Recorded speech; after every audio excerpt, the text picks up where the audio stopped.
છોરું કછોરું થાય પણ માવતર કમાવતર ના થાય. તો નમસ્કાર મિત્રો, ફરી સ્વાગત છે મારા વિડીયોની અંદર. આજના વિડીયોની અંદર આજે આપણે એક ફિલ્મનો ચર્ચા કરવાના છીએ. હા, થોડો લેટ થયો છું એના માટે સોરી, પણ ફૂલ ફિલ્મની ચર્ચા કરવાના છીએ. ફિલ્મનું નામ છે જય કનૈયા લાલ કી.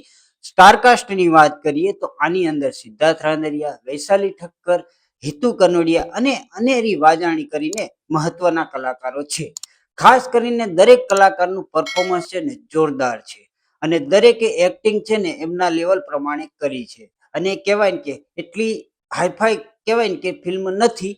ખાસ કરીને મારો જે નેગેટિવ પોઈન્ટ છે ને એવું તમને અંતમાં કહીશ, પણ પોઝિટિવ પોઈન્ટની વાત કરીએ તો સ્ટોરી એકદમ જ સ્મૂથ ચાલે છે. મતલબ કે દીકરીના લગ્ન કરવાના હોય છે, કઈક કારણોસર થોડા ફટાફટ કરવાના હોય છે. એ કારણો પણ આની અંદર સારી રીતે દર્શાવ્યા છે અને એ દર્શાવ્યા છે ને જેથી તમને એવું લાગશે કે ના, હકીકતની રિયાલિટી છે અત્યારના સમયની, એ પ્રમાણે દર્શાવવામાં આવ્યા છે. અને જ્યારે લગ્ન કરવાના હોય છે ત્યારે એમને કહેવાય ને કે જે જોબ છે ને એની ઉપરથી કહેવાય ને કે પેન્શન મળવાનું હોય છે ને પીએફ ના પૈસા આવ્યા હોય છે, તે બેંકમાં ચેક જમા કરાવે છે. પણ કંઈક કારણોસર શું થઈ જાય છે કે બેંકમાં સ્કેમ થઈ જાય છે અને જેના લીધે પૈસા ઉપાડી શકાતા નથી. એ પછી આજુબાજુ ફેમિલી, ફ્રેન્ડ્સ, પરિવારમાં પૈસાની માંગ કરે છે પણ કોઈ દેવા તૈયાર નથી. એમને પણ અન્ય કારણો બતાવવામાં આવ્યા છે. ત્યારે હવે આ પૈસાની જરૂર બહુ જ એક જ મહિનાની અંદર જરૂર હોય છે. ત્યારે આમને એક એવું સ્ટેપ આગળ વધે છે કે જેના લીધે એ પછી પ્રોબ્લેમમાં પડી જાય છે. બસ આ જ ફિલ્મની સ્ટોરી લાઈન છે. આની અંદર એ બચશે કે નહીં બચે એ જ મેન આ ફિલ્મની સ્ટોરી લાઈન છે. છોરું કછોરું થાય પણ માવતર કમાવતર ના થાય, એની પાછળનું જે કારણ છે ને એ જોરદાર એ છે કે દરેક મા બાપ માટે પોતાની દીકરી કે દીકરાના લગ્ન કરવાને એ અત્યારના સમયની અંદર બહુ મુશ્કેલી ભર્યું કામ છે અને આની અંદર એ સુંદર રીતે દર્શાવવામાં આવ્યું છે. ખાસ કરીને તમે જોવા જશો કે એક દીકરીના લગ્ન કરવા એટલે બહુ મોટી ચિંતા છે માવતર માટે.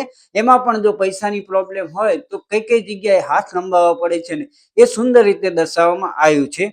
પણ હા, ફિલ્મની સ્ટોરી લાઈન છે ને તમને પહેલા જ પ્રેડિક્ટેબલ થઈ જાય છે અને પહેલા જ તમે જાણી લેશો કે આની અંદર શું થવાનું છે અને શું થઈ રહ્યું છે.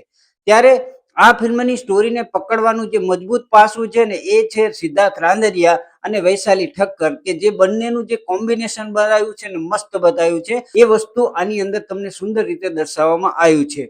ખાસ કરીને થોડી થોડી કોમેડી તમને જોવા મળે છે, જે કહેવાય કે આની પહેલાની ફિલ્મોની અંદર જે જોવા મળી હતી એટલી બધી નહીં, પણ થોડી થોડી તમને થોડા થોડા સમયે ડોઝ મળતો રહે છે. તેથી હસવામાં પણ મજા આવે છે અને સ્ટોરી લાઈન એકદમ કહેવાય કે કડક છે કે જે તમને હુક કરીને રાખે છે. થોડીક જગ્યાએ ઇમોશનલ કરે છે, થોડીક જગ્યાએ કહેવાય ને કે એ પ્રમાણે ડ્રામા પણ જોવા મળે છે, જે જોતા તમને છે ને આ ફિલ્મોમાં જરૂર આનંદ આવવાનો છે. ખાસ કરીને દરેક જે કલાકાર છે જેમાં સૌથી વધારે જો મને પસંદ આવ્યું હોય ને તો એ અનેરી વાજાણીનું પાત્ર છે. કેમ કે તમે જોવા જાઓ, આવી દીકરી હોય ને તો દરેક માવતર છે ને એના માટે બેંક તો શું ગમે તે લૂંટી શકે. એવી જ આ સ્ટોરીની અંદર એમના પાત્રને લખ્યું છે, જે સુંદર રીતે દર્શાવવામાં આવ્યું છે. એની પછી સિદ્ધાર્થ રાંદેરિયા અને વૈશાલી ઠક્કરની જોડી જોરદાર છે. સાથે સાથે તમને જાણીને આનંદ થશે કે આની અંદર જે હિતુ કનોડિયાનો રોલ છે ને એ પણ ગજબનો છે. એ જ્યારે આવે છે ને ત્યારથી ડરનો અહેસાસ આપણને થવા માંડે છે કે આ ભાઈ પકડાશે કે નહીં, શું થશે શું થશે, હાલ પકડાઈ ગયા, હાલ પકડાઈ ગયા. એ રીતે જોરદાર કેરેક્ટર લખ્યું છે અને અંતમાં જે થાય છે ને એ તો કહેવાય ને કે તમે વિચારી જ ના શકો એવું આની અંદર પ્રિડિક્ટેબલ સ્ટોરી મૂકેલી છે. એટલે સ્ટોરી લાઈનમાં તો ખાસ કંઈક છે નહીં, પણ હા, બધી જગ્યાએ તમે જોવા જાઓ કોમેડી સારી છે અને ફેમિલી માટે મસ્ટ વોચ ફિલ્મ છે, જે તમારે જરૂર એક વખત ચકાસણી કરવી જોઈએ. ખાસ કરીને ગીતો છે એ મને પસંદ આયા નથી. એટલા બધા કઈ હાઈફાઈ ગીતો છે નહીં. હા, બેકગ્રાઉન્ડ મ્યુઝિક છે એ ગજબનું છે, જેમાં પણ સિદ્ધાર્થ રાંદેરિયા જ્યારે જ્યારે આવે છે ત્યારે હસે છે, ત્યારે હસાવે છે, ત્યારે કઈ રીતનું મ્યુઝિક હોય છે અને જે ડરનો ઇમોશનલ સીન હોય છે એની પાછળનું જે બેકગ્રાઉન્ડ મ્યુઝિક હોય છે સખત મસ્ત મજાનું મૂક્યું છે. સાથે સાથે જ્યારે જ્યારે હિતુ કનોડિયો આવે છે ને ત્યારે જે મ્યુઝિક મતલબ કહેવાય કે જે બેકગ્રાઉન્ડ સ્કોર છે ને જે ડરનો માહોલ ક્રિએટ કરે છે.